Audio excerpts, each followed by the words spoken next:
Welcome back to another quick guide. Today I'll teach you how to set up live wallpaper on iPhone.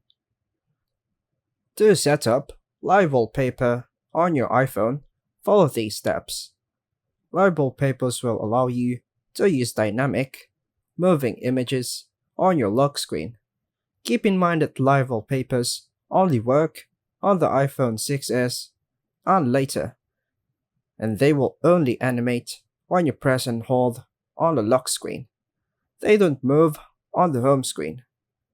Here's how to set it up. Go to the settings, scroll down, and tap on wallpaper.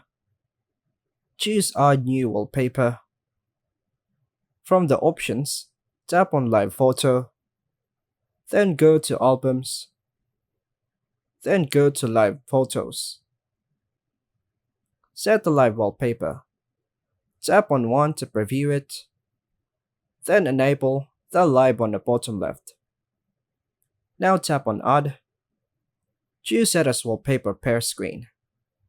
If you want the live wallpaper on both the lock screen and the home screen. There's your live wallpaper. Lock your phone and press the screen if you set it correctly. The wallpaper will animate when you press and hold the screen. Now, your live wallpaper is set up and ready to animate when you press on your lock screen. And that's all for now, folks. Thanks for watching.